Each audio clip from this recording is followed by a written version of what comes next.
This Roaring Moon team was able to win the Toronto Regional Championship, and we're going to be trying out the team and seeing how well it can perform. But before that, let's break down the team real quick. From a fast offensive pacing provided from the tailwind of the Roaring Moon with really good strong tools such as the Golden Go, Urshifu, and Landorus Incarnate that could hit very hard, to slowing down the pacing with Incineroar and Amoonguss to build up towards a spot where these heavy hitters can actually be in a safe position to do damage.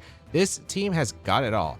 If you look at the team closely, it actually resembles a team that was able to do well at the Regulation G events. This was a team that was able to win a regional championship with Calyx Ice Rider, however, has the Golden Go instead for some really strong spread damage. We have the Booster Energy Roaring Moon, which is not a Pokemon we commonly see too much in the format. Normally we see it's going to be the attack booster with the acrobatics, but we have seen the Terra Poison with the Breaking Swipe earlier, especially in Regulations D and E. So pretty interesting to see a comeback here, and it does have some pretty niche factors. The fact that Fast Tailwind, of course, is just pretty nice across the board. The fact that Fast Knockoff can be very helpful, and Breaking Swipe, being able to get those attack drops even against Pokemon that have like Inner Focus, is very solid, alongside the very fast speed stat, especially in a metagame where Flutter Mane has been kind of slower as of recent, usually going either the bold nature or timid, not running as fast as they used to. The fact that Max Speed Roaring Moon can outspeed like the Adamant Chien-Pals as well as the Flutter Manes that are like speed creeping the modest and Adamant Chien-Pals / Flutter Manes out there. Roaring Moon outspeeds those by 2 points, so it's actually pretty useful there, even if it loses its booster energy speed booster. And being able to provide support with the Terra Poison, the Breaking Swipe as a great defensive tool, because you lower the attack, the Poison just helps out, be a great defensive typing against super effective fighting plus the fairy coverage, and can be very nice supportive options and allow the Roaring Moon and the rest of the team to be able to take the attacks while the rest of the team can really just be able to dish out the damage. So that is very helpful there. Next, we have the Choice Specs Golden Go, which is a very strong tool, especially into Flutter Mane, which of course Roaring Moon doesn't exactly appreciate, so having Golden Go be able to hit really hard, switch into a Amoonguss thanks to its good as gold ability, preventing it from getting affected by status moves, and of course just really strong fairy coverage with the Terra Fairy. Dazzling Gleam is pretty solid, but as well as that Make a Rain, which can be hard to switch into, and a Choice Specs Shadow Ball that is very impressive as well. Also is carrying that trick option, which is just able to swap the items in case you need to lock in your opponent into an unfavorable position, being able to be useful into like Porygon 2 to get rid of its Violite, any Trick Room setters in general. Even opposing Amoonguss could be very nice, as well as get rid of like Flame Orbs on Ursaluna. It is a very solid fourth move on the Choice Specs Golden Go, which is usually just clicking like its other attacks most of the time anyway. Then we have a classic Life Orb Sheer Force Landers, really just powerful, running that Steel Terastallization, I think, just to help out against really strong fairy as well as ice coverage that Landers could struggle against. And yeah, Earth Power, Sludge Bomb, Sandsear Storm, and you might be seeing that Sandsear Storm, even without the ability to have Rain on this team to make it 100% accurate, but having that spread ground coverage as well as spread fairy and steel coverage just really allows you to take the most advantage of your tailwind turns to fire off those really strong hits. I think is really powerful. It creates for some really nice pin situations. Then we also have the Urshifu with the Unseen Fist, the Rapid Strike, no surprise, hits through Protect.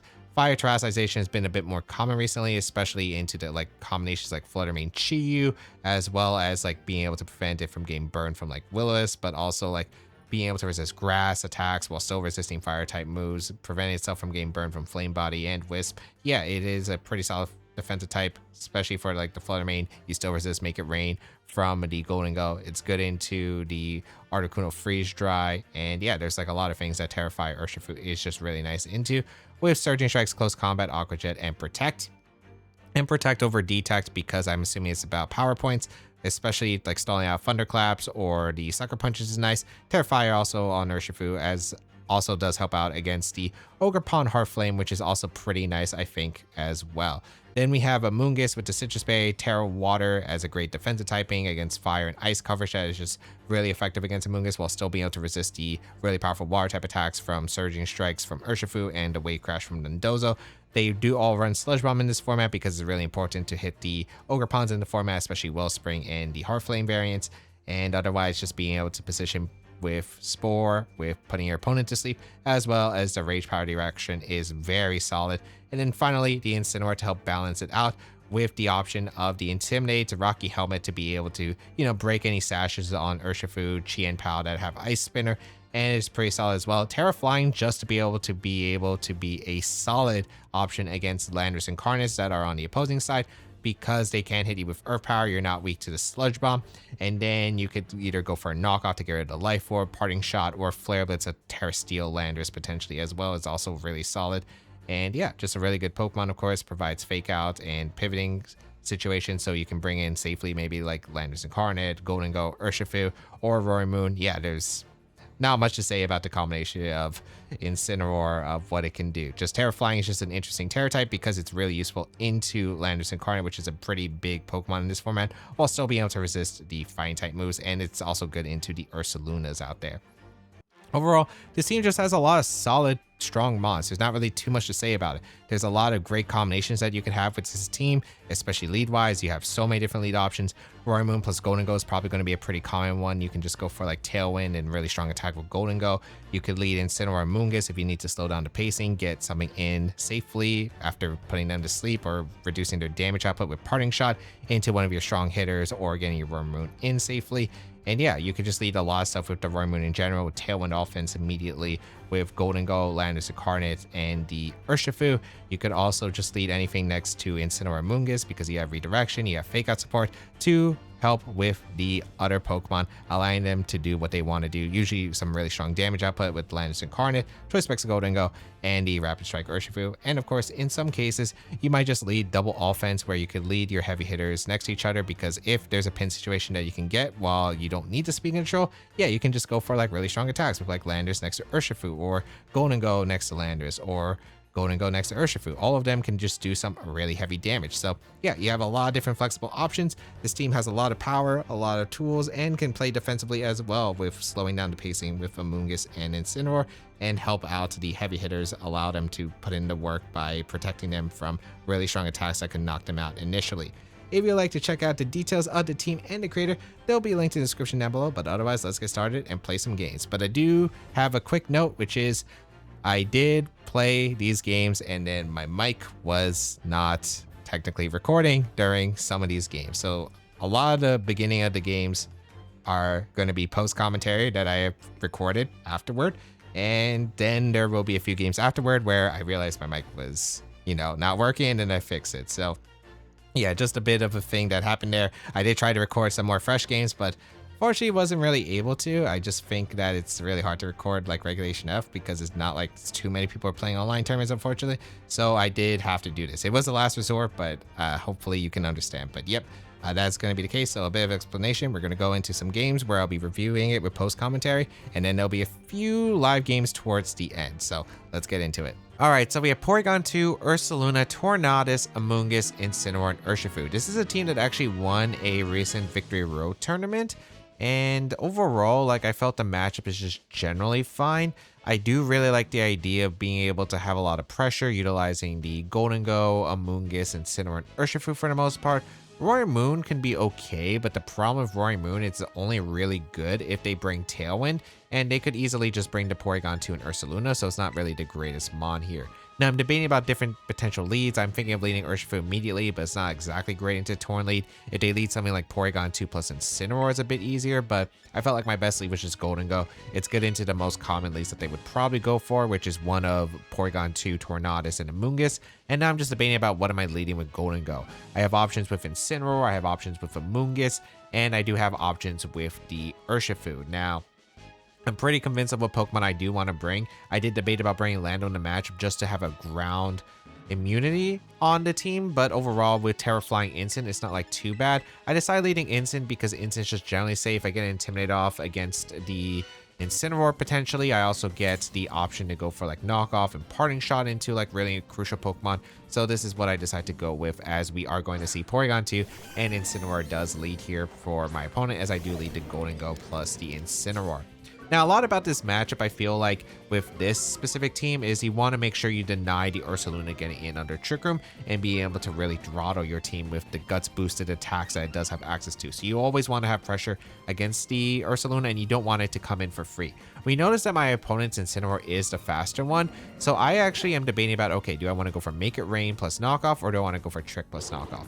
I go for Trick plus knockoff because this covers a lot of plays. One, Porygon 2, if it goes for a Trick Room, is going to be locked into that Trick Room, which is really nice. And I go for knockoff into Incineroar because if they decide to go for Parting Shot into my Incineroar to try and get the bear in, I did not want that happening. So I go for the Trick into Porygon 2, getting rid of its Violet, trading it for the Choice Specs, and now it is locked into Trick Room as Incineroar went for Fake Out into my Incineroar.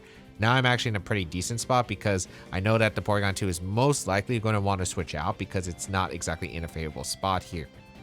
And I am debating about different places I can go with my Porygon 2. I could go for damage right away, but I decide, hey, why don't I trick the Incineroar? Because I think Porygon 2 might switch out, but I could also see them switching out to like Urshifu potentially for the Porygon 2 slot.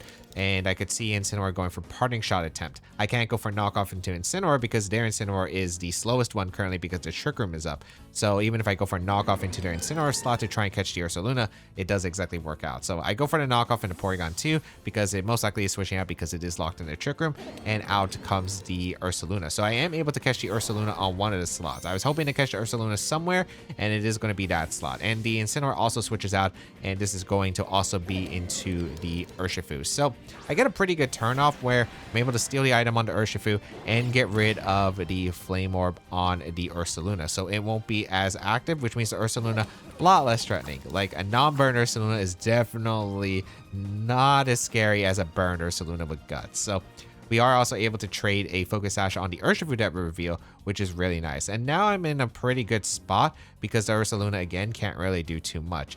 Now, I do want to position this pretty nicely, so I'm actually going to switch out into my Urshifu for my Golden Go here, or not Urshifu, Amoonguss into my Golden Go because it's pretty safe, but I also think it's okay to commit to Terra Flying here with Parting Shot into the Ursaluna because that Headlong Rush is still doing a decent amount of damage. So I do decide that, hey, I do want to get a Parting Shot off. Now the question is, do I Parting Shot the Ursaluna or the Urshifu?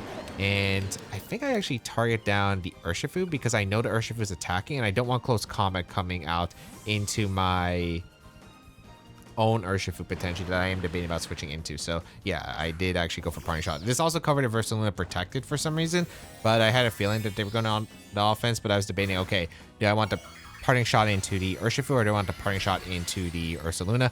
And this Terra Flying and switch to Amoonguss I think is just super safe. It covers like a bunch of different options. If they Headlong Rush the Incineroar, I'm safe. If they Headlong Rush the Amoonguss slot, which was the Golden Go, I'm pretty safe here, and they go for the Earthquake instead. So they actually hit their own Urshifu, which is surprising, as I do get Parting Shot off into the Urshifu, and now I have a decision that I can make, whether I go out into my own Urshifu or do I go out into Golden Go. And here, since I went for the Parting Shot into the Urshifu, I weaken the damage of them going for potential close combat, so I know that I can pretty much safely switch into my own Urshifu, and my Urshifu is able to put on a lot of offensive pressure because now I have access to Amoonguss under Trick Room with Spore, and as we do see, Surging Strikes does come out into what was the Incineroar, and my Urshifu is just able to eat that with ease. So right here, I'm in a fantastic position here where I pretty much can just go for Spores and Surging Strikes if I want to, and there really is not much that my opponent can do because they do not have a good switch. I decide, hey, I'm going to go for Spore into Ursaluna, and I'm actually going to Surging Strikes their Urshifu to catch maybe like a switch out from their own Urshifu because it's not doing too much. And even if I get it wrong, it's not like too bad here. So we do get a Spore off into Ursaluna as it will be taking its first turn to sleep. I went for Surging Strikes just because it was like going to guarantee 2-hit knockout anything, and I could maybe see like Incineroar trying to sneak in for a fake out. But yes, or not fake out, intimidate into a fake out the next turn. So I am able to get Surging Strikes off in Urshifu, do a ton of damage, and it does put it in range of the Sludge Bomb, which is also pretty ideal here. So not a bad spot as they do close combat into my own Urshifu, but thanks to that Parting Shot from earlier, as you can see, my Urshifu is able to tank it. And now I'm debating, okay, what is the best play here? I think it's just Sludge Bomb and just switch out, or potentially just go for Detect here. I think I end up going for Detect because it's super safe. This is the last turn of Trick Room, and my Urshifu is just really good into what my opponent has in the remainder slots. So I decide, hey, I'm going to Sludge Bomb the Urshifu, take the knockout because this makes sure that my Urshifu is safe if they wake up with Ursaluna or they Detect with the Urshifu. Then I have a pretty safe just Rage Powder Surging Strikes the next turn, and I felt like that was just super safe no matter what. They decide, hey, I'm going to switch out the Urshifu, which is completely fine, and they go out into Porygon 2, which is acceptable for me here. As download is going to activate, giving it a special attack boost. So it does have choice specs, and it does have the download boost. So it could be a little bit scary with the damage output, but Sludge Bomb going to come out of Porygon 2. Also get a poison, which is actually pretty nice because that's Porygon 2. It doesn't have a Violet, remember that. So we actually are going to be able to do a ton of damage to the Porygon 2 as the Ursaluna stays asleep here. And now I got like a few things that I could keep in mind. I do have to be concerned because they do still have the Terra available to them. And that Terra Flying Terra Blast is definitely an option that I am considering. But I'm like pretty confident without the Violet, I can go for Surging Strikes into the Porygon 2 and take the knockout. And I'm going to go to Incineroar because I'm pretty sure that after the Intimidate from my Incineroar, Urshifu survives anything other than Headlong Rush. And if I KO the Porygon 2, I feel very good about just like Golden Go plus Incineroar and Moongus being able to clean up this game. So I'm like, okay, they probably are going to go for Terra Flying, and I have a suspicion that they could also go for Earthquake double up as well. And there's a chance that the Ursaluna stays asleep, so I think it gives me the best odds here.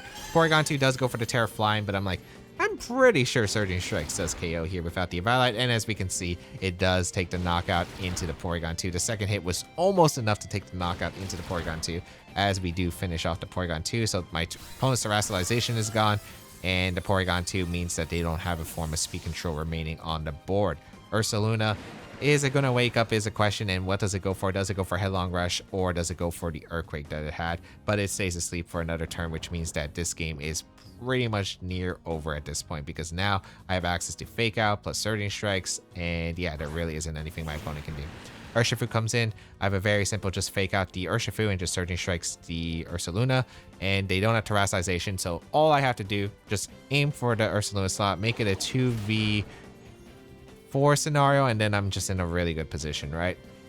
The Surging Strikes is going to take the knockout into the Ursaluna. They can't Terastallize, and now they're going to bring out their Incineroar, but I have a pretty much near safe win condition at this point because all their Pokemon are pretty much just victim to Urshifu at this point. There really is not much they can do. I also still have a Focus Sash, a Moongus, or a Focus Sash Golden Go in the back because I tricked it from the Urshifu, and I still have my Amoonguss still around. So I just got to figure out how do I position them into the spot that guarantees the win here. So I do know that because I do have the Rocky Helmet on Incineroar, they ever target Incineroar with Surging Strikes, they do go down here, and I'm debating about like what plays. I'm thinking about potentially going for Parting Shot. I can sack Amoonguss at this point. I know that for a fact.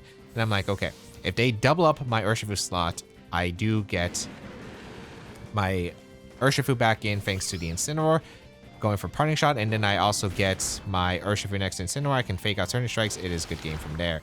As they do go for Surging Strikes, though, it is going to target down the Incineroar slot, but thanks to the Rocky Helmet, one hit is just going to make Urshifu go down, and yeah, game is 100% sealed here because I do get a Parting Shot off into the Incineroar, get to bring out my own Urshifu, and then Surging Strikes into the Incineroar. So I think a lot of the start was just like that, those trick plays were so major, and I was very happy with like, hey, getting the tricks off, getting the knockoffs off, because the items were like Porygon 2 was pretty crucial. The fact that Urshifu wasn't as relevant, but you know, it's still nice to have because having a Focus Sash Golden Go is better than having a Violet Golden Go, which was pretty huge. And the fact that the Ursaluna just wasn't able to be active in this game with the Guts and the Flame Orb meant that it was just really tough for my opponent to actually be able to do damage because they were having to switch out because of the unfavorable spot that Porygon 2 was in.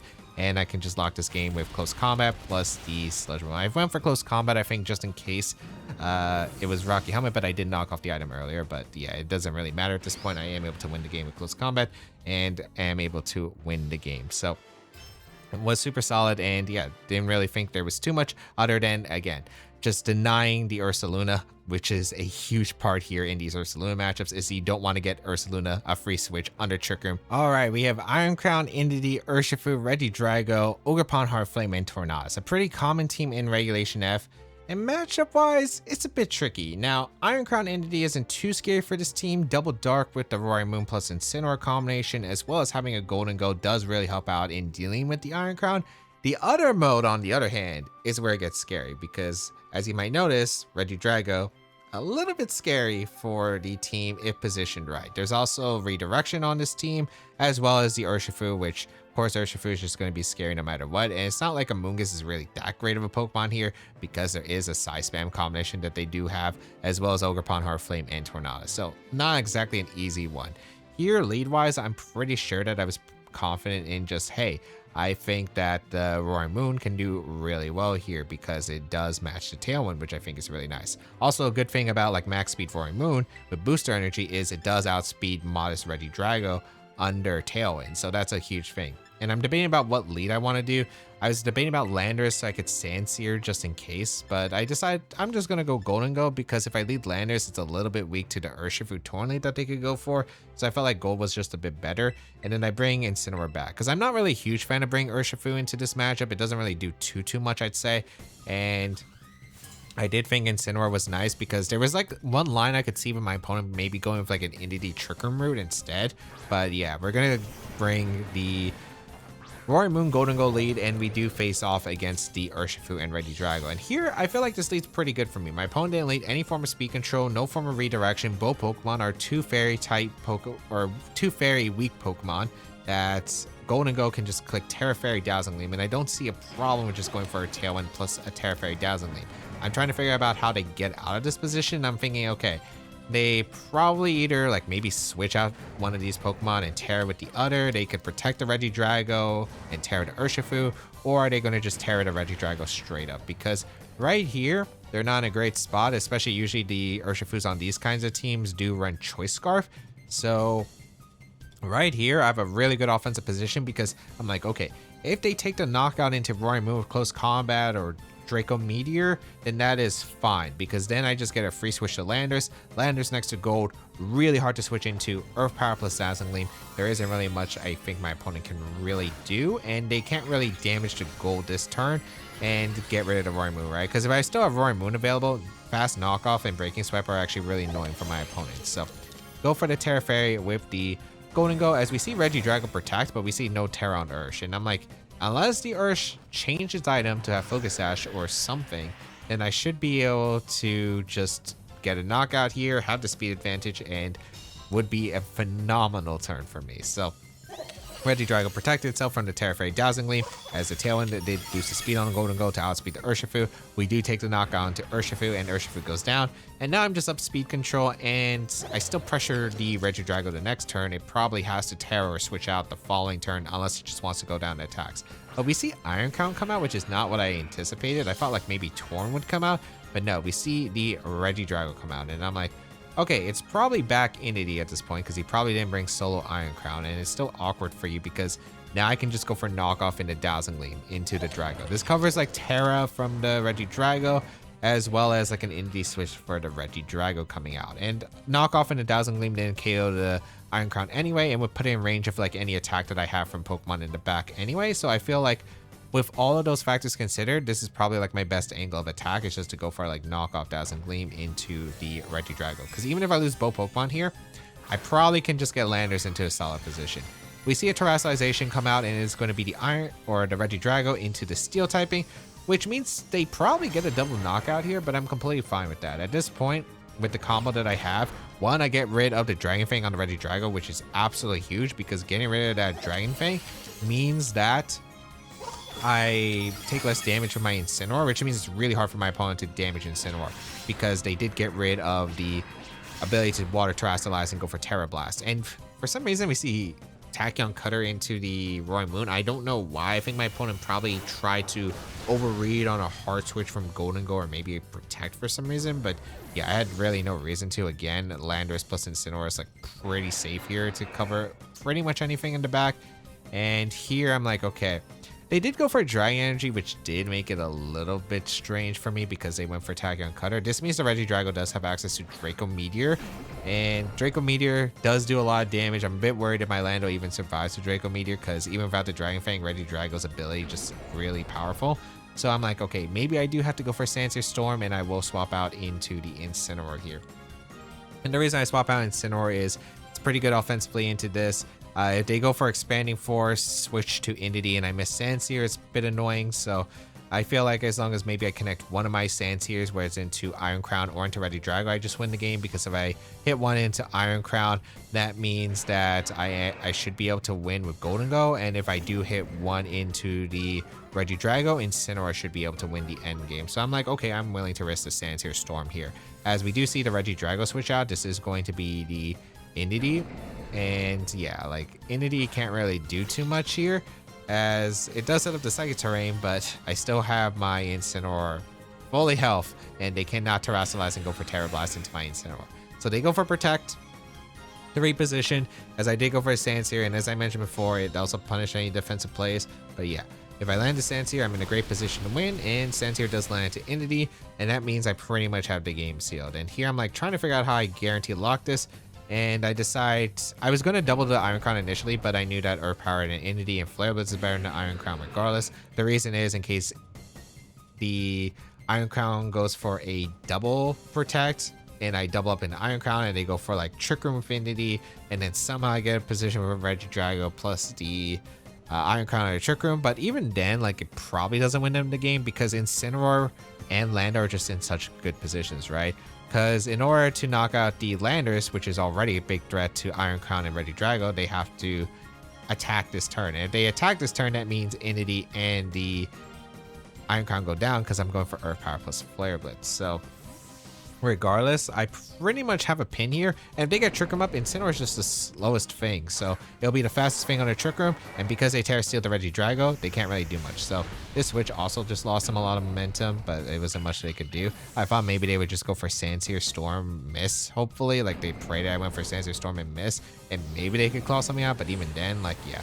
Flare Blitz is going to take the knock on Regidrago to just switch in, and it's like pretty much over at this point because there is the Iron Crown in the back, but it can't really do too much to my Pokemon because I have Incineroar, which, you know, might not be a full health, but it's pretty healthy. I have Golden Go in the back, and I have a Landers. There really is not much you can do with Iron Crown. So I was pretty sure that I had this game sealed because now I can just Earth Power Flare Blitz. And yeah, I felt like a lot of this was just probably like not the greatest lead on my opponent's end because without the speed control, they just like lost a lot of momentum. The fact that I was able to get Tailwind up, the fact that Golden Goal was in such a good position, I'm still really surprised they didn't bring the Ogre on Heartflame, and still surprised to see the side spam mode. Just made, I think, life so much easier for me because as you saw, the Psychic types didn't really do too much and was able to kind of just position well, I think, against the newly Terra Steeled Regidrago as well as the Iron Crown. Alright, a rematch against Viper. We have Porygon 2, Ursaluna, Tornadus, Amoonguss, Incineroar, and Urshifu. And here, I felt like the first game went pretty well for me. If you need a reminder, we were able to do pretty well in just denying the Ursaluna the active Guts Flame Orb combination under Trick Room, and it was just really hard for my opponent to do damage there. So I'm kind of curious if my opponent adjusts with Torn this time, or just sticks to like Porygon 2 and tries out something different. So here I'm like, okay, I kind of like the idea of trying out Golden Go plus Urshifu because it kind of covers like a lot of things. And I also was wondering if like maybe Ursaluna leads and maybe they lead Ursaluna and try to protect in order to get the ability to get the Guts active that way because I can't trick or knock off the Ursaluna if it goes for protect. So that's why I decide, hey, I'm going to try out an Urshifu lead. And even if it doesn't work out, I should be probably fine here. So that was the idea I decided to have here. And yeah, there wasn't too much. Like Gold was good into Torn anyway, as well as into P2. And we're going to see Porygon 2 plus Amoonguss. And I'm like, okay, this is a very passive lead and I should be fine. Now, the question was, do I want to read them to just Rage Powder here? Or do I want to read just like double up the Porygon 2 and accept maybe Urshifu going to bed here from Spore? And I'm like, okay, I was debating about Trick and Make It Rain, or Trick or Make It Rain, and I decide, hey, I'm going to go for Make It Rain, just get a bunch of damage off and go into Amoonguss. It covers the Spore play, and if they do get Trick 'em up, I can still go for Spore the next turn, so I think that's completely fine here. As Porygon 2 is going to go for, or the Amoonguss is going to go for the Rage Powder on their side, as I do get a Make It Rain, and as you can see, it does a ton of damage into the Porygon 2, as well as their Amoonguss. And right now, they have two Pokemon that can't really damage me at all, and my Golden Go is still free to go for Make It Rain. So pretty much now I just have a very safe just Make It Rain immediately and just go for a Spore into the Porygon 2. I could Spore the Amoonguss slot, and I was debating it, but there really was no point of going for the Spore into the Amoonguss, I felt like, because just getting a free swap into the, or free Spore into Porygon 2, I felt like was fine, because even if the Amoonguss switches out, somebody's taking a decent amount from the Make It Rain, and if it's like Incineroar Safety Goggles, like I can't punish that anyway. So they did go for a Spore attempt in the Golden Go, I guess, in case I retreated here. They're making sure that they get a free switch with Ursaluna, I suppose, but that's completely fine here, as I am going to be able to get a Make It Rain off into the Amoonguss, as well as that Porygon 2. And unfortunately, I think I was just like slightly out of Sludge Bomb range. At least that's what I was thinking at the time. So a little bit unfortunate, but getting rid of Amoonguss, the Porygon 2 is asleep. Pretty good start for me regardless. Like, it's still really nice. Ursaluna comes in and it's like, okay, if you want to activate the Flame Orb, it takes another turn. So right now I get a bit of momentum here and I'm like, okay, I think Incineroar is super safe. And I'm like pretty confident Ursaluna has to go for Protect here. Like if you take a Spore, it's not great here. And I guess even at the worst case, even if they decide, hey, I'm going to go on the offensive with Headlong Rush, shouldn't be too bad because I still have a Amoonguss in while they're intimidated, and I still have an Urshifu, and the Porygon 2 would be in range of another Sludge Bomb unless they recover Headlong Rush. But we see a Terrassization, which I'm just like, what the Terrassization is, and it's going to be the Porygon 2, and I'm like, okay, if that's Porygon 2 Terrassization, they probably went for Earthquake Terra Blast, which is fine. And even if they knock out the Amoonguss, I do have Urshifu Aqua Jet in mind, so that's what I'm thinking throughout the turn.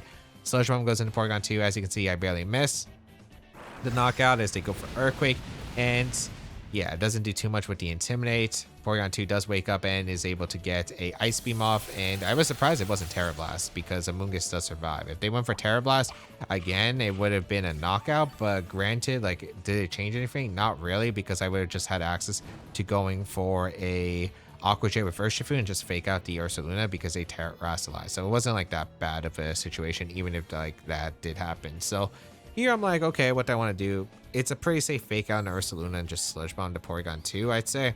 There really isn't much. I could Spore the slot, but I just was like, okay, let's just get Sludge Bomb damage. I think it's just pretty consistent. Get rid of the Porygon 2 if it stays in, and if it switches out, I break a Sash on Urshifu at worst case. So, or maybe like Incineroar gets like chipped by Sludge Bomb. So Porygon 2 goes down and Ursaluna gets flinched by the fake out, and right here, I'm like, okay, this is a pretty good end game. Just got to set up for the Urshifu on my side. Because if I have Urshifu on my side, I pretty much just have the win here. So we know the Urshifu was Focus Sash. We saw it in the previous game. It's the last turn of Trick Room, so I'm feeling pretty good about the spot. And I'm debating about, okay, what is the most valuable Terra that I could have here? Or like, how do I want to set up Urshifu? Because as long as I get a good position with Urshifu, I should be able to seal up this end game. So I also do want to break a Sash on the Urshifu on their side potentially, because that is going to be a factor here. And I was going through, okay, I could Spore here, I could Rage Powder, I have a base to switch, and I was debating about like, okay, how do I guarantee seal this up? Because I already saw the Porygon 2 Terrasilize, so that means Ursaluna doesn't have access to Terrasization. It took the burn damage, so I feel pretty fine. I'm just going to Flare Blitz the Urshifu and just Protect here. And the reason I'm going to do this is because if they take the knockout to Incin, that is fine here. They went for Facade though into the Amoonguss slot, so this ends up working out fantastically for me as I am able to break the Urshifu's Focus Sash with my own Incineroar, which means that my own Golden Go will be able to one-shot this Urshifu, and they go for Surging Strike. So they would have broken their own Sash anyway, which is huge, but they take extra damage from Rocky Helmet, and now I think they're also in close combat range on top of that. Like if they went for like a double up into the Amoonguss, or if they went for close combat into the Amoonguss, and they went for Facade into the Incineroar, like it was still a fine spot at the end of the day. So as long as I get Urshifu in safely, I feel like I'm in a really good position. So that's all I have to do is just go out into my Urshifu, because now Trick Room is over and it is pretty much just sealed here. I just have to go for Surging Strikes, KO the bear, redirect the attacks with my Amoonguss because this denies close combat crit. And I was like pretty sure that because they didn't target my Amoonguss the previous turn, or close combat crit in Urshifu, I'm pretty sure my Amoonguss was able to survive close combat crit at this range. I was pretty confident in it. So they do go for the close combat into the Amoonguss, and as you can see, close combat crit was not going to be enough, and Surging Strikes will be able to finish off the Ursaluna.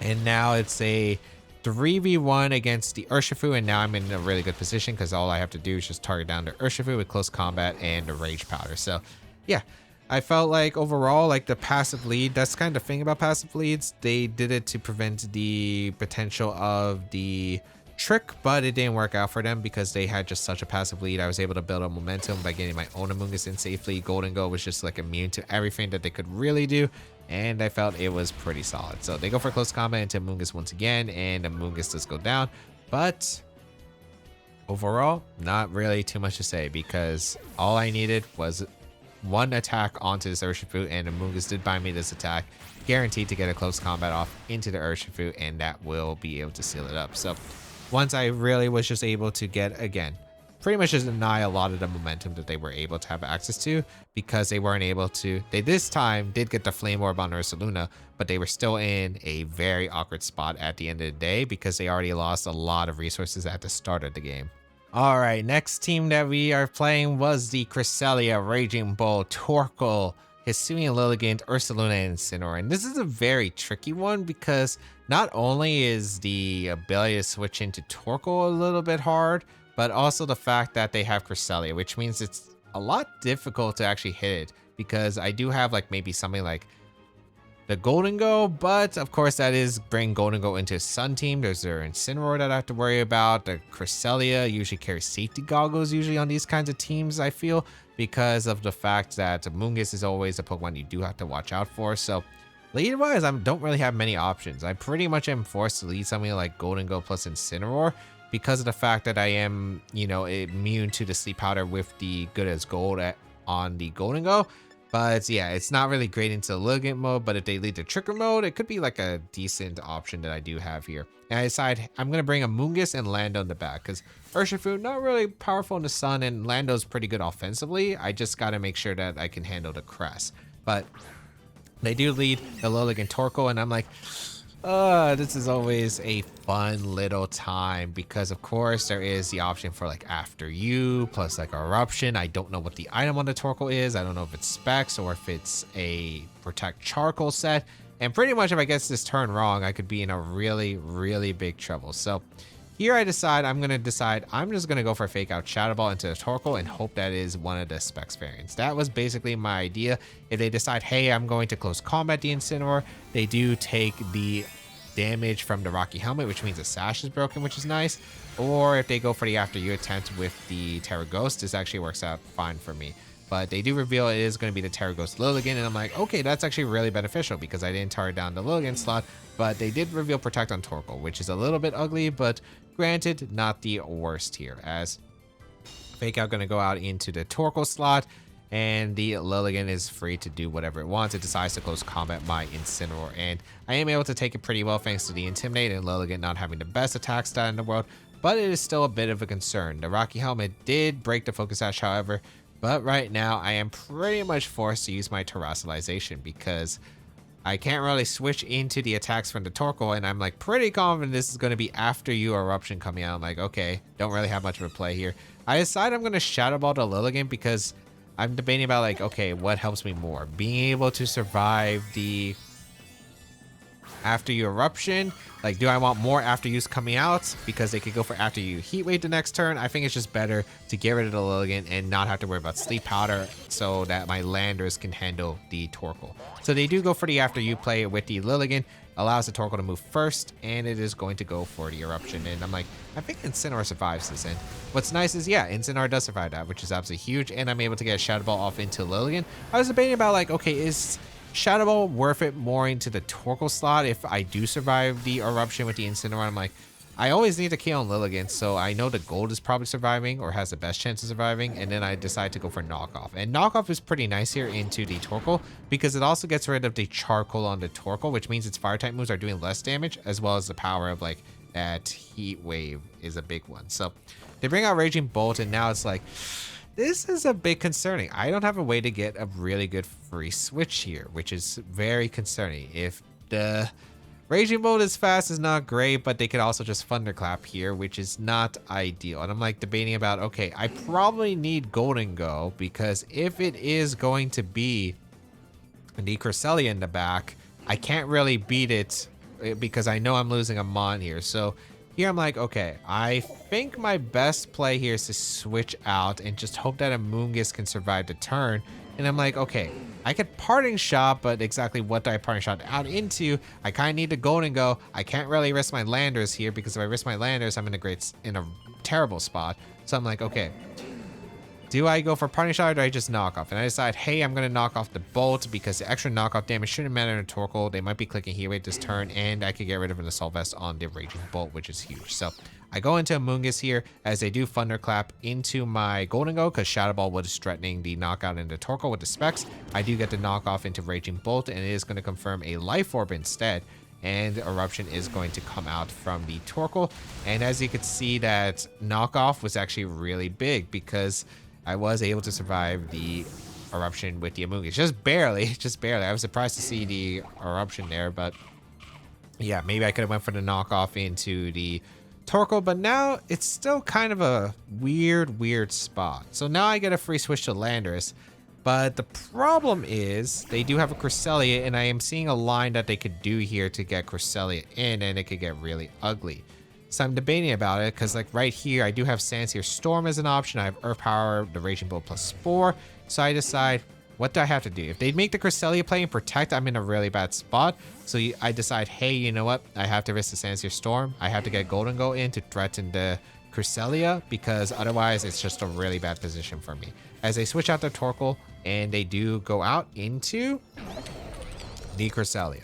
And because they had Life Orb on the Raging Bolt, I was pretty confident that they had Protect, and they do reveal Protect here. So it's not like a terrible turn, but now I have to make some gambles here because there is a risk that I'm going to have to take. I'm like pretty confident they're not going to go for Ally Switch. They just saw that I had Sandsear Storm. So I can Earth Power the Raging Bolt and take a knockout into the Bolt or the Torkoal if it switches out. So now I'm like, okay, do I Shadow Ball or do I Trick? And I decide, you know what? I'm going to Trick the Cresselia. It plays around Thunderclap, which is a pretty big one. And if they decide to Trick Room with Cresselia, they'll be locked into Trick Room because Earth Power will take a knockout into the Raging Bolt slot unless they get Double Protect. If they get Double Protect and get Trick Room up, I just lose. So, like, that's pretty much, but I was like, okay, they probably don't risk my gold knocking out the Cresselia, right? With Shadow Ball, yeah, they went for Thunderclap. I'm able to Earth Power the Raging Bolt, and that is going to take the knock on Raging Bolt. I am going to go for Trick into Cresselia to lock it into a move with Choice Specs, and you know, it could still be concerning because it's like, okay, if they are something like a Ice Beam set on Cresselia, I probably will lose here because there is not much I can do. But if they're like anything else, I'm fine. Also, they reveal Mental Herb, but the trick also plays into the fact of where I would have gotten rid of Safety Goggles on the Cresselia. But yeah, that is huge. They did go for Trick Room, and now I am pretty much just secure to win this endgame because there's not much that they could do. They go into Torkoal, and I have a very safe line here of just protecting my Landorus and the letting Golden Go down. I pretty much don't need Golden Go around at this point because Amoonguss plus Landorus is able to win the game. So I decide, hey, I'm going to throw my Golden Go as the Torkoal is going to get one turn attack under Trick Room. It's the fastest thing on the field, but the Trick Room is about to expire. So here I'm in a really good position because they are going to be able to get this Eruption off to KO my Golden Go. But at this point, I am going to be able to get a free switch to Amoonguss. Trick Room is about to be reversed from the Cresselia, locked into that Trick Room from the trick earlier from the Choice Specs. And I am actually in a good position now because now I can go out into Amoonguss and I can go for Earth Power into the Torkoal slot and I can go for Spore into Cresselia. And now I pretty much have a safe spot where they can't really do anything this turn. We already saw Terrestrialization on the Lilligant earlier. And yeah, Earth Power into Torkoal plus Spore into the Cresselia will pretty much just seal up this game for me. They go for Protect with Torkoal, which is completely fine by me as they have to get multiple Protects. And even if they get multiple Protects, they're still in a very losing case because the Cresselia will have to take some sleep turns. And at this point, unless they didn't PowerPoint up the Trick Rooms, then I should be fine. Because now I go for the Earth Power and a Torkoal again. And I go for a Sludge Bomb into Cresselia. I was like debating about like, okay, is there a single way that they could win this game? But realistically, no, they cannot win this game. I just go for a Sludge Bomb into Crest to get some damage off. I go for Earth Power into the Torkoal. There really isn't much that they can do here. And they do get a double protect here, but even if they get this double protect and the Cresselia wakes up, I can still go for a double protect for my own Pokemon, wait for the Cresselia to reverse the Trick Room, and then do it again. And they want to do the cycle line. Even if they get the cycle line correct, the problem with their turns is the amount of sun turns that they have, because my Landorus is at full HP. The Torkoal Sun will be running out soon, even if they are able to somehow find a position where they can actually get a Heat Wave off somehow if, again, all of those factors line up with each other. But yeah, it's just like impossible to win really at this point. So I am going to be able to take the win there. So very scary, but I think I made quite a few right plays, especially the switch out of the Amoonguss into Golden Go, and yeah, I felt like that was a pretty big one, especially the knockoff and making sure I don't get damaged. I think the only thing maybe I could have done was like knock off the Torkoal again, so like that eruption was actually closer than I thought, but confirming the Raging Bullet, having the option to protect actually kind of like made me see the line of like, okay, they could go Crest and then try to get Trick Room up. So yeah, if Cresselia had Ice Beam could have been a problem, but most of them usually run either Psychic or Moonblast as the coverage option. So I did have to take a gamble, but it did pay off, thankfully. All right, we have Tornadus, Golden Go, Regidrago, Fluttermane, Amoonguss, and Landorus Incarnate. So this matchup is generally pretty scary because it really depends on where the choice specs is. This is a Tailwind offense team. Torn is not exactly the easiest mon to deal with, especially depending on if it's choice specs Fluttermane or choice specs Golden Go. If it's choice specs Golden Go, it's a lot easier, but if it's choice specs Fluttermane, it can actually one-shot my Golden Go, which is pretty rough. Life Orb is probably on the Landorus Incarnate, which from what I assume, so I'm like not as worried because that makes it easier on me, but lead-wise, it's a bit difficult. I decide that my best lead is just Roaring Moon plus Golden Go because Golden Go can Terrasilize out of the Ghost weakness and has access to Shadow Ball and the Dazzling Gleam, as well as Make It Rain for like really strong damage output. So here I'm like, okay, and then in the back, I decide to bring the Landorus into Urshifu. And here it's just like, okay, if the only Pokemon that's really problematic is the Fluttermane. The Fluttermane's the most annoying, so yeah. Otherwise, my Pokemon should be able to outspeed most of their Pokemon, even under Tailwind if we match. This is the lead here, which is going to be the Roaring Moon and the Golden Go here. And yeah, this is going to be pretty scary because the Fluttermane didn't reveal booster energy. So you want to assume it is going to be choice specs on this Fluttermane. And now I'm debating about, okay, where is the attack going to go? Is it going to be a Shadow Ball lock, or are they just going to fire off a Dazzling Gleam immediately?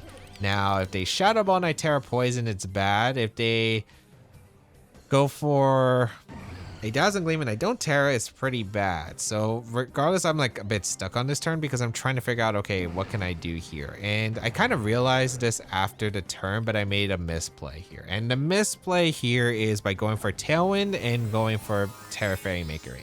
Now, the Terra Fairy Make It Rain is completely fine. That's actually a fine play. The problem was I should have protected the Roaring Moon because if I don't get Tailwind up in this game, then I'm probably losing this game. But they do go for Tailwind with the Torn here, and now it's depending on what does the Flutter lock into. And it did go for Dazzling Gleam, and yes, it is choice specs. It did a lot to my Golden Go, and I just lost my Roaring Moon. So I was not happy about this turn. I like realized as soon as I locked in, I'm like, oh, I should have thought about this more. I should have just protected my Roaring Moon and Make It Rain, because the only way they really cover this is if they go for Shadow Ball plus Bleak Wind, which is really unlikely, I think, in that scenario. Now I'm in a rough spot. It's not like an impossible game, but this is not looking too hot here. And I'm like, okay, I pretty much just have to go out into Urshifu and threaten the Aqua Jet potentially. But yeah, this is not a great position. Or do I go Lando? Because it was like, okay, who would they even bring out next is a good question as well. But at least I knew it was going to be the Specs Golden Go there, which is actually pretty huge. I think I might have gone Lando first, or did I go Ursh first? I cannot remember which one, because I think I threatened the Aqua Jet, which is why I went Ursh first. Yeah, I do go Ursh first, as they do go on to the Golden Go. And here, I don't think they're ever nasty plotting. I could go for the Aqua Jet immediately into Torn, but I just don't know if I really want to give them a free switch if that's the case, but they could also switch out as well. But it really depends on who they have in the back. Is it going to be the Landorus, or is it going to be the Regidrago? I wasn't 100% sure here, and I can't exactly risk Bleak Wind Storm. So I decide, you know what? If this is like an offensive Golden Go, I think they have to go for Make It Rain. I'm just going to detect my Urshifu and go for a Make It Rain attempt with my Golden Go, and just hope that I can maybe seal up the end game with my Urshifu next to the Landorus. Because if they do go for Bleak Wind plus Make It Rain here, then they're -1 Golden Go. I do threaten Aqua Jet into Torn and a KO into their Golden Go the next turn potentially, which would be really solid here. And I also want to scout for like a potential like Dazzling Gleam if they did have it for some reason. But yeah, Make It Rain is going to come out, take the knockout into my Golden Go.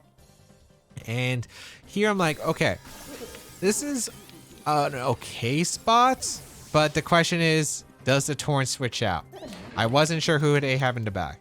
If it's Lando, then Aqua Jet is fine into Torn. But if it's Drago, do I still want to Earth Power to Gold, or do I want to risk the Sands here? I think here I just went for Aqua Jet and a Torn, and I went for Earth Power and a Gold because I didn't want to miss. But as you can see, I was hovering over the Sands here because I was like really considering covering the Regidrago switch just in case. But I was just worried, like, if they stayed with Torn and I agreed to Sands here and I missed the Golden Go, maybe it would have been a bit of an ugly game because I felt like maybe Gold could Terrasilize here, for instance. But I think I should have 100% went for Sands here because they do retreat the Torn out into the Drago, and I think I did need the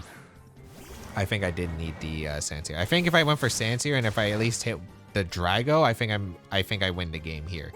They went for Shadow Ball into the Urshifu slot, which meant, yeah, that was definitely not Specs, but it was probably Specs Flutter anyway, as I Earth Power to Gold. But now, kind of in an ugly spot still. At least the ability that I have here is the ability to go for Aqua Jet and a Torn. But the thing is, they are going to, like, they have one more turn of Tailwind, which is still a bit ugly. And I'm like debating about, like, okay, what is my best course of action here? And I'm like, okay, are they going to Draco Meteor or are they going to Dragon Energy? Because I got an Aqua Jet and a Torn always. The question is, what am I doing with Lando? Am I protecting on a Draco Meteor, or am I hoping that Dragon Energy isn't enough to pick up the knockout? I'm like, I'm hoping with that just a bit of Aqua Jet damage that I'm able to survive the Dragon Energy from the Regidrago since it's spread Dragon Energy, and then hope that Landorus is able to get an Earth Power and a Drago, and then Lando should be able to outspeed the Drago the next turn.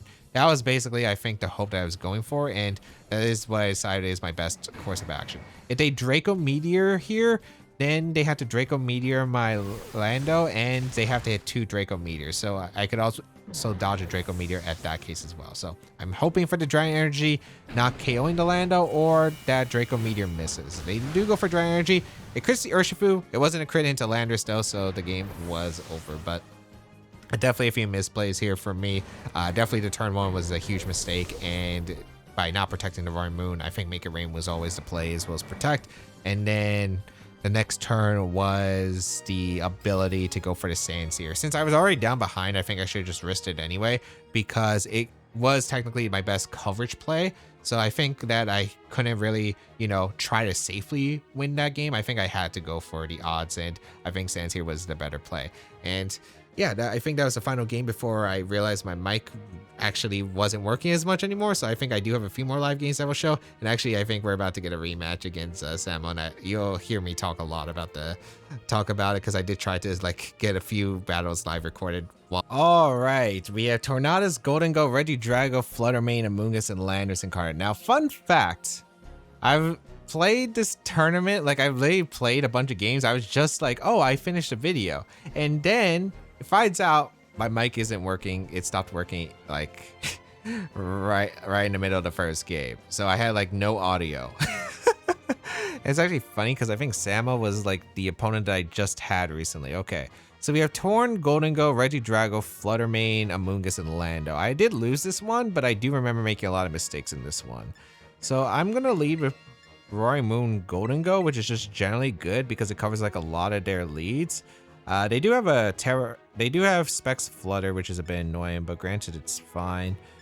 Bring the Urshifu and the Lando back. Because I do remember this game, it did come down to me making a few mistakes early and at the late. The first and last turn, I made some mistakes, which costed me. The last time they let Torn Flutter with Gold plus Lando. So yeah, we're fine. Let's see how this is gonna go. I cannot believe though, this is the first battle I'm doing since the mic stopped working because I think I accidentally tripped over a cable. Okay, so they lead Flutter plus Torn. We had the exact same situation. They clicked Specs Gleam plus Tailwind. I am just gonna click Tailwind, or not Tailwind. I'm gonna click Protect and Make It Rain with Terra Fairy because it covers the options of Shadow Ball into the Gold or Dazzling Gleam / Moonblast. The first time they went for Tailwind and they went for a Dazzling Gleam. So with this play, I should be able to survive the combo of attacks that they go for, but we'll see.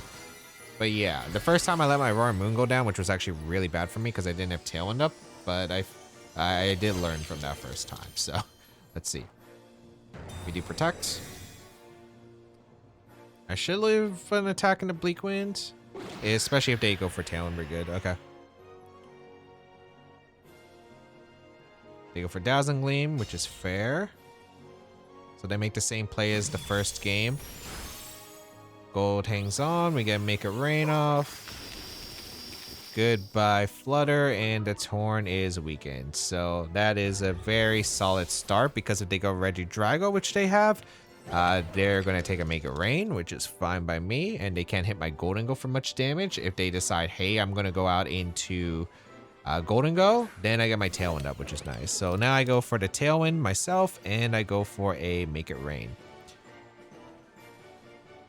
I should live Bleak Wind, Make It Rain combos with my Roaring Moon, so this is fine. It's also not Specs Gold because it's Specs Flutter, so I'm in a good spot now. I did make a few silly mistakes the first time we played, so let's see. Yeah, we go for Make It Rain plus Tailwind and see how this goes. I still can't believe that I just, like, I mean, I turned on my mic. I just can't believe I didn't check the audio again afterward because I was looking at my audio levels and I realized afterward I was only looking at the Elgato. I thought like I had also my mic, but no. They went for Terra Steel. They're going for Icy Wind. Icy Wind, Terra Steel, Make It Rain. Does that kill Roaring Moon? Even if it does, that's fine. Because they are going to take a special attack. Oh, they Nasty Plot. Okay. That works. No, that works fine for me. Because I get a free Tailwind off. And now I have a Lando that's faster than all of their Mons. Yeah, and I get free damage into gold, which is nice. Okay.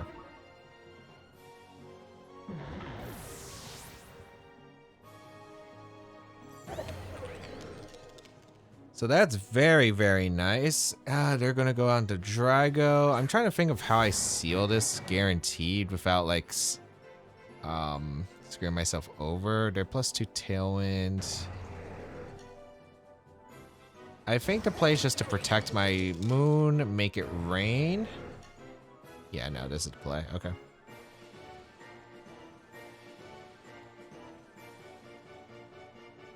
I should be fine here.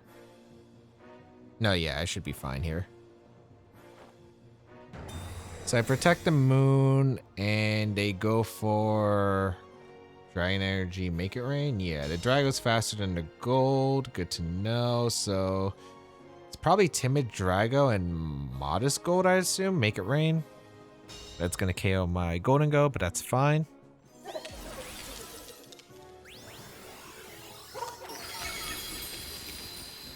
I'm going to go Lando, and I'm going to click Knock Off into Drago and protect my... Yeah, I think this always wins. I go Lando first because I threaten the gold. And I click Knock Off into the Drago, and I click Protect.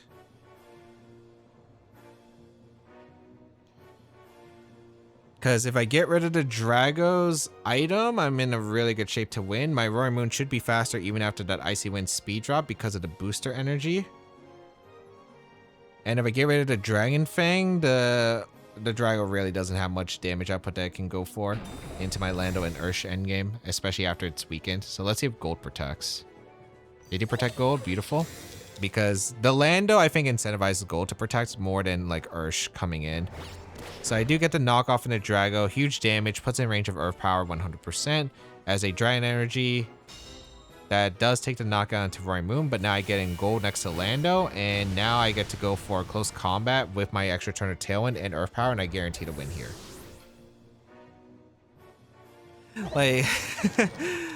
Like last time, I did have the last game we did, I did have a chance to win, but I didn't click Sandseer. It's like I had an Aqua Jet position, a Torn under Tail while they had Tailwind, but I didn't go for Sandseer. But now I have pretty much the game locked up because I have one extra turn Tailwind, they don't. I get a free close combat into the Golden Ghost slot, and I get a free Earth Power into Drago. And I go for this order because Golden Go could theoretically, I think, well, I'm 196 speed Ursh, but I think this would secure it regardless because the Drago can't knock out both Ursh and the Lando. I get a close combat off into the gold. Even if Drago protects, then like next turn Lando outspeeds and Earth Power should KO. So yeah, I felt like I was pretty safe there to be able to take the win. So very solid. Like, did work out, and yeah, I thought the adjustment was pretty good, especially after my ugly first game where I kind of like did not decide to, or get turn one. I realized it right after that I made a mistake on the turn one, and then the like one of the last turns I didn't go for the sands here, which I think was always the play, which I should have gambled on. All right, we have Fluttermane, Urshifu, Rillaboom, Glamora, Blood Moon, Ursaluna, Cresselia. I feel like we played this. Wasn't this a team from the last ladder tour? Okay. This is kind of tough. Glim is a little bit awkward. Granted, I think Golden Go is really good because they don't have good answers to Golden Go. So Golden Go is probably being brought. Do I want Lando? I feel like I don't want Ursh. Like, it's kind of crazy, but even though there's a Blood Moon, that's the only mon that Ursh really does well against. I'm kind of liking gold with maybe like Incin, Amoonguss, and Lando.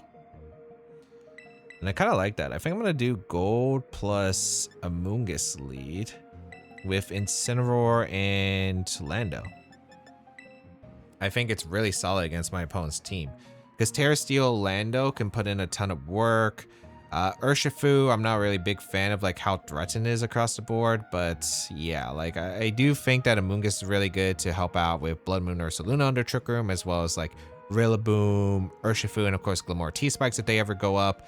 Yeah, I think it's just super solid. So let's see how this is going to go.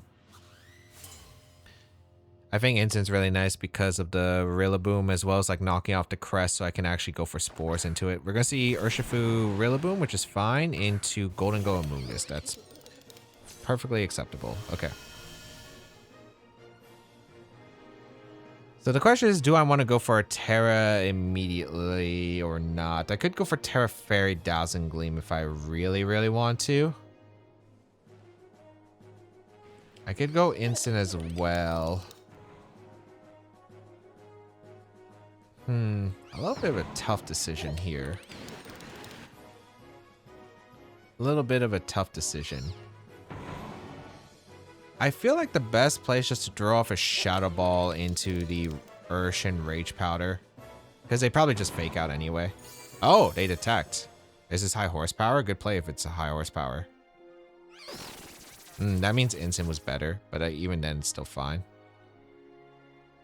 Yeah, good play on their part. Gold takes a lot of damage, and the Rilla was faster, so that's something I'm gonna have to note. Okay. Granted, I don't think this is... It's not a great spot, but it's not like, okay, this loses me the game kind of awful. I think my best play then is probably just to Shadow Ball the Ursh and Spore. Actually, no. They should switch out the Ursh and high horsepower again, right? I'm gonna go Incin, and I'm just gonna go for a Spore attempt in case they don't switch out Ursh. But I think they should switch out Ursh, and if they don't, I'm in a decent spot still. As long as it's not Taunt Ursh. As long as it's not Taunt Ursh. So I go Incin. I'm curious if the Rilla's switching out, if they're staying in. Clear Amulet to Rilla. Okay. Oh, it's a U-turn. And a crit, which is a little bit annoying, but sure. Okay, I don't think I mind this. Is this Cress? Probably Cress, right? If it's Cress, I go for a knockoff into Spore the next turn. Yeah, it's Cress. Okay, so I should Sludge Bomb the Rilla. I'm getting the first two turns wrong, but granted, I don't think it's too bad. They actually went for Woodhammer, which is better for me. Okay, because they take a lot of recoil. Yeah, a good amount of recoil. And we Spore the Crest. Oh, it's not Goggles. What item are you then? Okay, that works out huge for me. Because I can go for a knockoff into Crest. And I can Sludge Bomb the Rilla. Do I want to Terra this mon? I don't need to Terra Gold. No, I should save Terra for the Lando just in case of the threat of the Blood Moon. So I go for knockoff into Crest, and I'm gonna Sludge Bomb the Rilla. The Rilla's gonna retreat. Is this Blood Moon? Even if it's Blood Moon, that's fine. Urshifu, that's okay. Because Urshifu's not really doing too much. Unless you're Goggles Ursh. Are you Goggles Ursh? I doubt it. Knockoff. Does so much damage to Crest. Okay. Gets rid of Mental Herb. And Sludge Bomb. Did we get the poison or no? That did good damage to the Ursh. We do not get the poison, but that's perfect. Now I think we just go for a parting shot into the Crest and we go for Rage Powder here. And then we can maybe get in Golden Go and start going for Shadow Balls with Rage Powder support, which is actually pretty good here. So I definitely will be okay with this. As long as it's not Goggles Ursh. But if it's Goggles Ursh, then I could go Lando and Earth Power Threaten because I got the damage into the Ursh. Crest's gonna retreat, which is fine. Oh wait, is this Rilla? Oh, Ursaluna. Okay, that works out better for me. Actually, I could go Lando now, then. Or no, maybe I should just still go Gold anyway. I think Gold is probably still better. U-turn coming out into a Moongus. I mean, this works out. This works out. So is this Rilla coming in? I can't tell. Rilla, okay. No, I should go Lando then. Okay. Because I get the parting shot off into the Ursaluna. Which is nice. If they went Rilla there, the parting shot would have been blocked from Clear Amulet. So this works out huge for me. I go Lando now. I guess Terrifier. Well, actually, no. I wouldn't want to Terrifier Ursh, I think, in front of their Ursh. So this works out okay for me.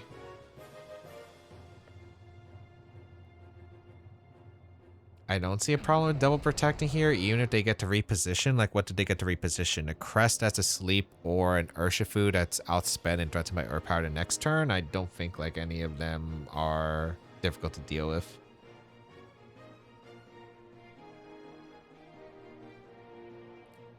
I wonder if there's a Terra here from Blood Moon. There is a Terra involved, so I'm assuming this might be Blood Moon. And they go for Blood Moon, that's actually really ideal because Hyper Voice won't knock me out afterward. So Double Protect here is the best option for me. Then I could go for like Sludge Bomb Spore. Do I double up the Rilla? Does Rilla go down to Sludge Bomb? It's fast, so it's not bulky. I'm pretty sure Rilla goes down to Sludge Bomb. They fake out my Lando. Is this Blood Moon into a Moongus then? It was perfect. Actually, I think I just double Sludge Bombed the Rilla slot.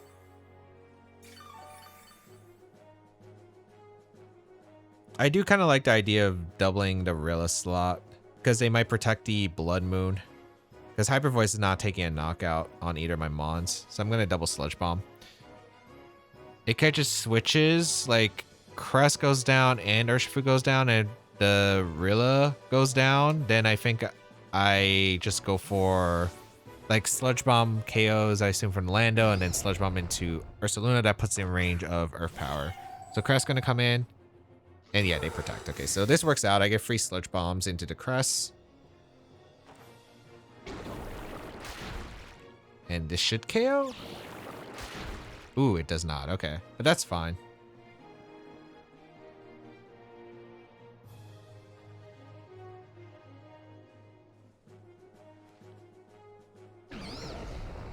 Do I want Lando going down here potentially? It's fine if it does. I could Terra Steel here, because I don't need to Terra Water. Terra Flying is still useful, I suppose. There's no way you Earth Power to Lando, I think, in this position.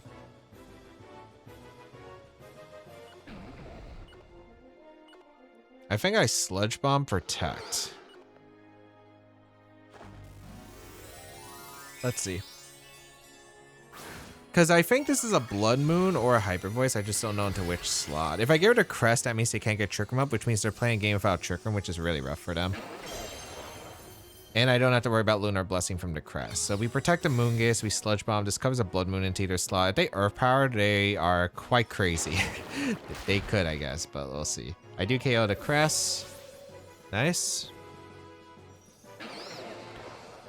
They did Blood Moon my Amoonguss again. Perfect. Okay, so this is really good for me. Now I can go for a Spore attempt. Like, they could go Rilla as well. Like, if they go Rilla, I'm just clicking Sludge Bomb. Or am I clicking Sludge Bomb? They probably fake out my Lando, which is fine.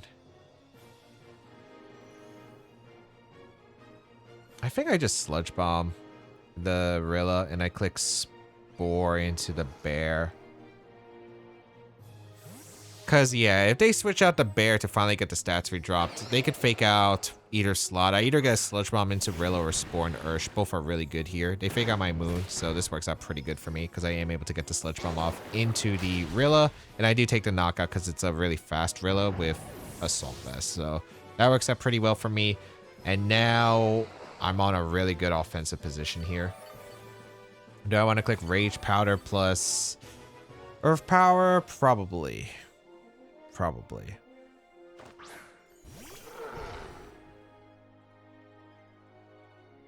There could be Protect Mind Games as well. It might be better for me to click Sandsear at this point. I don't know if Sandsear KOs Ursh. I think it depends. I think my best play though is just to Earth Power to Ursh and probably go Instant. Yeah, I think so.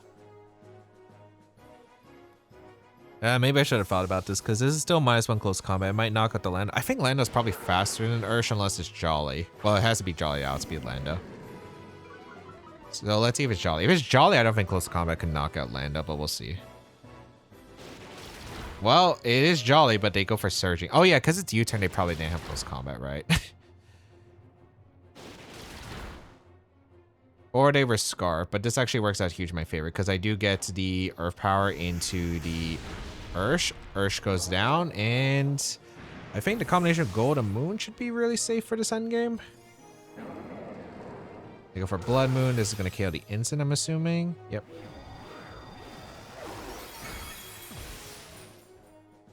But now I just go Golden Go. I click Make It Rain plus Earth Power. Game is locked. Because we saw Blood Moon, Protect. You want to assume it's Earth Power, and then I assume it's Hyper Voice, unless for some reason this is going to be a Vacuum Wave. But even if it's Vacuum Wave, I still can go Amoonguss afterwards, so that's fine. We Earth Power, we Make It Rain, and that will lock the game. Yeah, no Vacuum Wave, Earth Power. Does so much damage into Ursaluna, and then Make It Rain KOs. Beautiful. Okay. Really nice. So the start wasn't great. The start wasn't great. I was taking a lot of damage. But you can see like how a few turns, building it back up the momentum was huge, especially because the Crest wasn't Goggles. The fact that Crest wasn't Goggles and it was running Mental Herb just helped out a lot. Because Mental Herb is really good against like Tom Flutter, but Goggles is a lot better against Amoonguss. And because they switched on to Spore, I was able to get a lot of free turns, right? The double Sludge Bombs were pretty big, catching like the Ursaluna Blood Moons every time, which was huge, and I was just able to kind of like swing back the game into my favor because Lando and Amoonguss were kind of free to do what they wanted for a couple of turns, which was really huge. All right, we have Porygon 2, Ursaluna, Tornadus, Amoonguss, Incineroar, and Urshifu. Man, I played this earlier, and oh man, it was... Man, I did make some pretty cool plays in those. I wish they were recorded. Mike. But what am I doing here? Last time, what did they do? I think they always done like, they did P2 Amoonguss the second time, which was bad for them. They let P2 Instant the first time. I always should lead Golden Go because of the Torn. I think I'm going to lead Golden Go plus Urshifu again this time because it was really good against them the last time with Instant Amoonguss. I think the rest is just going to come down to some kind of reads, but granted, I think it's still acceptable. Let's see how this is going to go. Because they weren't ever bringing the Torn, which I think Torn isn't that great here anyway. They lead P2 Amoonguss again. That's fine. Okay.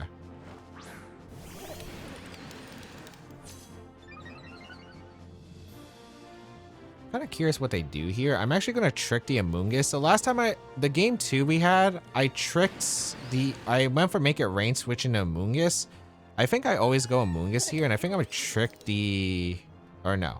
Yeah, I tricked the Amoonguss, so Amoonguss can only really like Sludge Bomb lock in at worst. And I go out into my Amoonguss here on the Spore. Last time they clicked Rage Powder Trick Room and it ended up being an awful spot. This time I could see maybe Amoonguss going for like a swap into Ursaluna, which is why I'm going Amoonguss here and trying to trick to make sure it doesn't get the Flame Orb active. But they just Rage Powder again. I mean, I would have had Make It Rain again, but that's fine, I guess.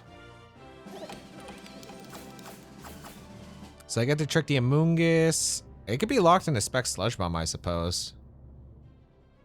But that's fine. I get their Mental, which doesn't really matter as Trick Room goes up. I want to make sure, because this is what I did in the first 2 games. I was always denying Ursaluna the ability to come in with the Flame Orb active. So I'm actually going to trick the P2, get rid of its Eviolite potentially, and I'm going to Spore the Amoonguss slot. The only play I think that could go crazy is they go for Sludge Bomb, Flying Terra Blast, but yeah, this works out huge for me. Yep. Because they go Ursaluna here, so I'm able to catch him on the Spore, which is beautiful. And Spore the Ursaluna we go. Excellent. The Ice Beam, which is fine. Now give me your Violet. No, Freeze, thankfully. And now I can Spore the Porygon, and I can trick the Ursaluna and get rid of the Flame Orb, which is excellent. Amazing. I guess I would burn my own Golden Go, but granted, I think having a burn Golden Go and trade for making sure Ursaluna never gets its Flame Orb active is such a good call. Also, if Ursaluna switches out into Amoonguss, this works out huge for me. So I Spore the P2, and I go for the trick into the Ursaluna, and they're really... Like, even though I've lost HP on my Amoonguss, I can always get back with Regenerator. So I feel like I've been building up way more momentum than they have. We're going to see the P2 go for the Terra into Terra Flying, which is fine. The upcoming turns are going to be a bit weird, but I think we should be okay. So we Spore the P2. And I think next turn we go Incin on the Amoonguss. And I'm okay with letting the Golden go down to Headlong Rush if that's the case. So it's Mental Herb on the P2 currently. Okay. So, and a Violet on the Ursaluna, and don't forget Specs Amoonguss this time. I do get burned from the Flame Orb, that's fine. We're gonna go for a Make It Rain, just get some damage off, and I think we go out into Incin. Because we get Regenerator, which is important because they've always brought like back Ursh against me, and I do like the idea of just getting some damage off with the Make It Rain, if I can. Also, because they Terra Flying, they can't tear the Ursaluna, so Surging Strike is looking pretty good. They do wake up immediately, which is unfortunate, and they Earthquake instead of Headlong Rush. Okay, that's fine. They crit me, unfortunately, which actually is really bad. They stay asleep. Okay.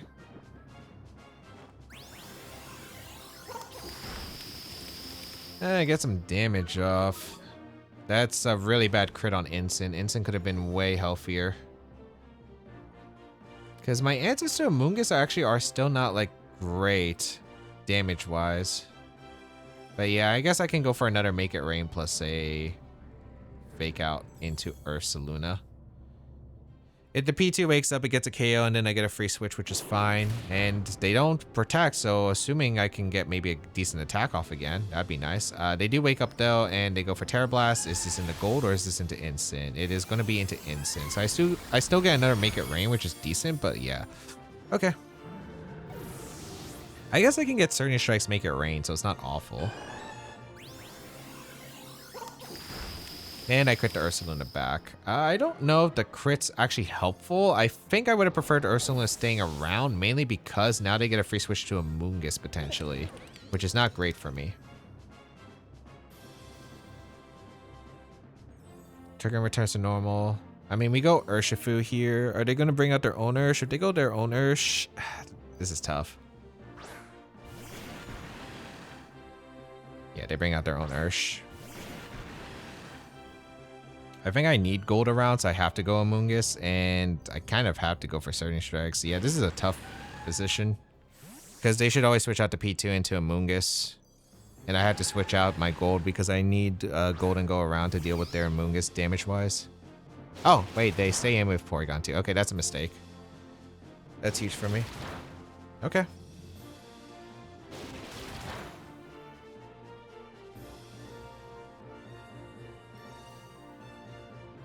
Okay, So because I get rid of the P2, P2 goes down, and now I get to double the Earth slot with close combat plus Sludge Bomb, and I should have the game sealed.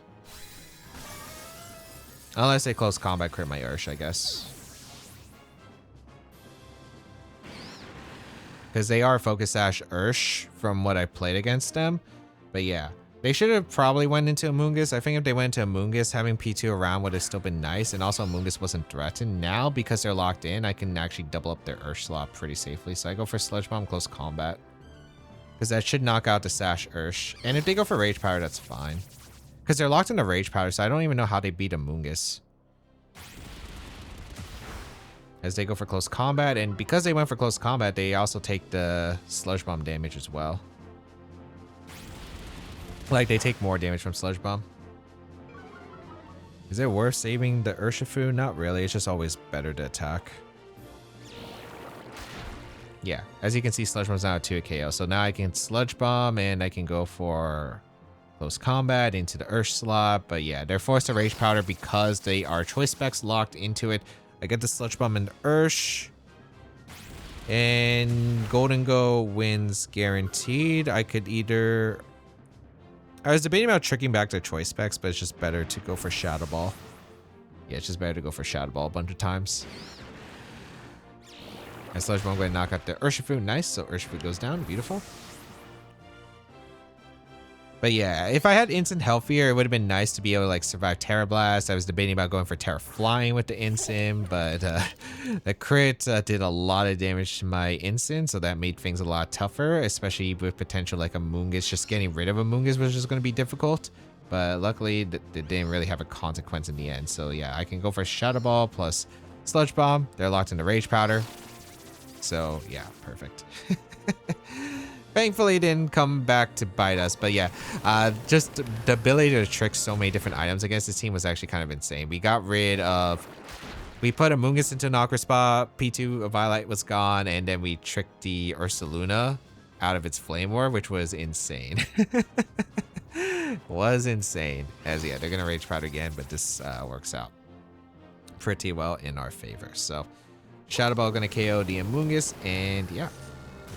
That was, like, I think a lot about this matchup is just making sure the Ursaluna doesn't get active under Trick Room, because if it is active under Trick Room with Flame Orb, it will get KOs, even if you switch an instant for a teammate, so you kind of want to try to deny as much as possible. I thought they would always try to lead maybe Ursaluna, and that's why I led Urshifu, because if they try to lead Ursaluna, they're forced to, like, Terra Ghost Protect to activate the Flame Orb, which gives me, like, opportunities to go instant, for instance, and maybe, like, Trick and some other place that I have, so... yeah, like, that's why I kind of like the Ursh lead in an adjustment, but it worked out pretty well here.